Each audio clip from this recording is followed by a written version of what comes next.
2/3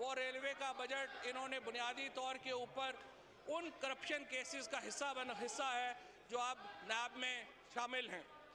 یہ وہ حادثے ہیں جن سے ہمیں گزرنا پڑ رہا ہے کیونکہ ہم پر ایک بدترین دور جو ہے وہ نافذ رہا. بدقسمتی سے ہمارے اوپر ایک ایسے حکمران نافذ رہے جنہیں نہ اپنی پرواہ تھی نہ قوم کی پرواہ تھی.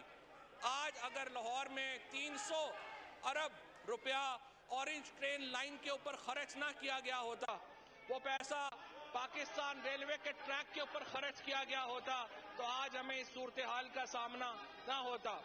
آج اگر انہوں نے اپنے دور حکومت میں ریلوے جیسے ادارے کو، پاکستان کے دیگر اداروں کو اپنی ذات کے ارد گرد نہ گھمایا ہوتا تو آج ہمیں اس چیز کا سامنا نہ کرنا پڑتا.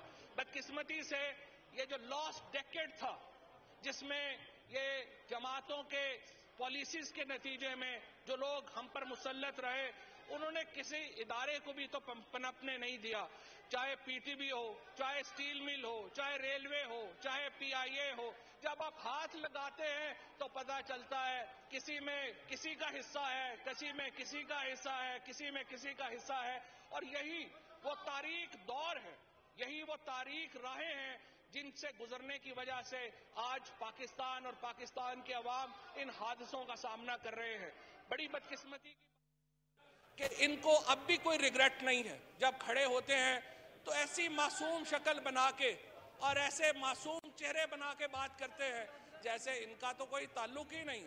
یہ جو حادثے ہو رہے ہیں، یہ جو جانیں جا رہی ہیں، یہ جو لوگ ہمارے جانے کھو رہے ہیں، اگر آج ان کا خون کسی کے ہاتھوں کے اوپر ہے جناب اسپیکر تو وہ یہ چہرے ہمارے سامنے بیٹھے ہیں.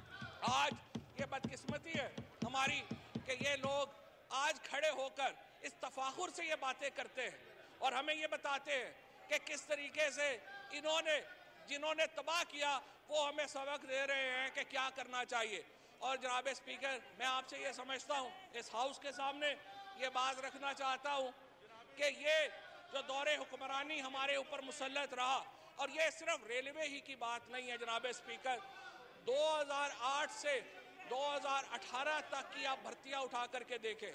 آپ دیکھیں کہ کس طرح سے اداروں کو نچوڑا گیا، کس طریقے سے آج الحمدللہ پاکستان تحریک انصاف نے 60 لوگ اداروں کے سربراہان مقرر کیے ہیں. ایک شخص کے اوپر بھی کوئی انگلی نہیں اٹھا سکتا کہ کوئی پولیٹیکل اپوائنٹمنٹ ہے. یہاں پر اپوائنٹمنٹس دیکھیں، یہ اسحاق ڈار صاحب ہیں، یہ ان کے ابو ہیں، یہ ان کی امی ہیں، یہ چاچو ہیں، یہ ماموں ہیں، یہ اپوائنٹمنٹس ہوئی. اور اس کے بعد جو نہیں تھے، جو چاچے ماموں ابو نہیں تھے، وہ کیا تھے؟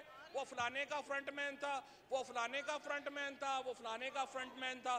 اس کے نتیجے میں جو اداروں کے اندر جس طریقے سے انہوں نے بھرتیاں کی، اداروں کو جس طریقے سے تباہ کیا، اس کے نتیجے میں آج ہم ایک کرائسس کا شکار ہیں. ہمارے ادارے بیٹھ گئے ہیں، چاہے وہ ایس سی سی پی کا ادارہ ہو. آپ دیکھیے عمران خان نے آ کے کیا کیا، عمران خان کا ویژن کیا تھا؟ ہم اداروں کو اپنے پاؤں کے اوپر کھڑے کر رہے ہیں. ہمیں 3 سال لگے ہیں اداروں کو اپنے پاؤں کے اوپر کھڑا کرتے ہوئے. ہر اینٹ نہیں رکھی گئی ہے، ہر اینٹ کے اوپر اینٹ رکھ رہے ہیں تاکہ یہ ادارے بنے. میرٹ کے اوپر لوگ لائے جا رہے ہیں، کوشش کی جا رہی ہے کہ چیزیں آگے بڑھے، لیکن یہ چیزیں آگے بڑھنے دینے کو تیار نہیں ہے. آپ ان سے کہیں کہ آئیے عدالتی ریفارمز کے اوپر بات کریں، یہ کہتے ہیں نہیں پہلے نیب آرڈیننس امینڈ کرو. آپ ان سے کہیں آئیے الیکٹورل ریفارمز کے اوپر بات کریں، یہ کہتے ہیں پہلے نیب کے اوپر بات کرو. صرف 10 کیس جناب اسپیکر، اگر ان کا کسی قسم کا کوئی انٹرسٹ ہے، یہ کسی چیز کو کچھ چاہتے ہیں تو صرف 10 کیسز کے لیے، اس کے اوپر نہ ان کا کوئی انٹرسٹ ہے نہ ان کا کچھ ہے. اور آپ نے رویوں کا اندازہ لگائیے، کہ ہمارے سامنے آپ اندازہ لگائیے کہ جب سانحہ ہوتا ہے، جب ہم بات کرتے ہیں، اس کو سننے کو تیار نہیں. اپوزیشن کا ہر طریقے سے یہ حق ہے کہ وہ ان حادثوں کے اوپر بات کرے، لیکن ان حادثوں کی وجوہات کے اوپر بات کرنا بھی ضروری ہے جناب اسپیکر. اور مجھے یہ لگتا ہے کہ جس طریقے سے ہم اس وقت چل رہے ہیں، جس طریقے سے ہم اس وقت آگے چل رہے ہیں، ہمارا راستہ یہ نہیں ہے جو ہونا چاہیے. ہم بات چیت کے ذریعے آگے بڑھنا چاہتے ہیں، لیکن ان کا صرف دلچسپی ان 10 کیسز سے ہے جو نواز شریف اور مریم نواز اور شہباز شریف اور زرداری صاحب اور عدیف ریال اور خورشید شاہ کے اوپر. اس کے آگے ان کی کوئی دلچسپی نہیں ہے. یہ بدقسمتی ہے اس ملک کی کہ یہاں پر ایوان کو استعمال کیا جا رہا ہے اپنے مقدمات کے اوپر پریشرائز کرنے کے لیے. اسی لیے اپوزیشن کا آج کوئی کردار نہیں ہے. آپ نے دیکھا کس طریقے سے یہ پی ڈی ایم میں اکٹھے ہوئے. آپ نے دیکھا کہ کس طریقے سے انہوں نے یہ کندھا استعمال کیا ایوان سے باہر بیٹھے ہوئے لیڈرشپ کا کہ یہ کسی طریقے سے عمران خان کی حکومت کو گرا لے. ہم نے اس وقت بھی کہا تھا آپ سب اکٹھے بھی ہو جائیں گے، عمران خان کی حکومت آپ نہیں گرا سکیں گے اور آپ نہیں گرا سکیں. عمران خان اگر آج اس ملک میں وفاق کی کوئی علامت ہے، اس ملک میں اگر کوئی وفاقی جماعت ہے تو وہ لیڈر عمران خان ہے اور وہ جماعت پاکستان تحریک انصاف ہے. آج ہم دیکھتے ہیں پیپلز پارٹی کی پالیٹکس کیا ہے. پیپلز پارٹی کی پالیٹکس ہے سندھی قوم پرستی کی جماعت، جس کے خلاف ذوالفقار علی بھٹو نے جہاد کیا، جس کے خلاف بے نظیر بھٹو نے جہاد کیا. یہ آج اپنے بانیوں کے خلاف سیاست کر رہے ہیں اور ایک قوم پرست جماعت بن کے رہ گئی ہے. یہی حالات ہمارے پی ایم ایل این کے پی ایم ایل این صرف سینٹرل پنجاب کی پارٹی بن کے رہ گئی ہے جناب اسپیکر. اس کے نتیجے میں ملک میں یہ جماعتیں اس لیے اپنے آپ کو اتنا شرنک کر گئی ہیں، یہ جماعتیں اس لیے اتنی چھوٹی ہو گئی ہیں، ان کا نظریہ نہیں ہے. جن جماعتوں کا نظریہ نہیں ہوتا، جن جماعتوں کا کوئی ویژن نہیں ہوتا، وہ پھر ایسی باتیں کرتی ہیں اور ایسی پالیٹکس کرتے ہیں. اور آپ نے یہ بھی دیکھا کہ کس طرح سے یہ ساری سیاسی جماعتیں سکڑتی جا رہی ہیں اور سکڑتی جا رہی ہیں اور ان کا کوئی حال نہیں ہے. اور انشاءاللہ آپ دیکھیں گے اگلے انتخابات آنے تک یہ جماعتیں بالکل اپنے چند حلقوں میں رہ جائیں گی. اور میں صرف آپ سے یہ کہنا چاہتا ہوں کہ ہم اپوزیشن کے ساتھ آگے چلنا چاہتے ہیں، ہم اپوزیشن کے ساتھ بات چیت کرنا چاہتے ہیں، لیکن یہ جماعتیں آگے بڑھنے والی جماعتیں نہیں ہیں.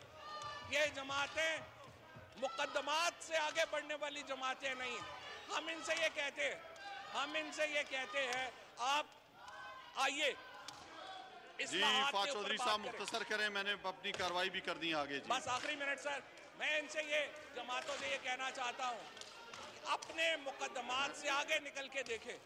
میں ان سے یہ کہنا چاہتا ہوں اپنے پاؤں سے آگے کی سوچ رکھیں.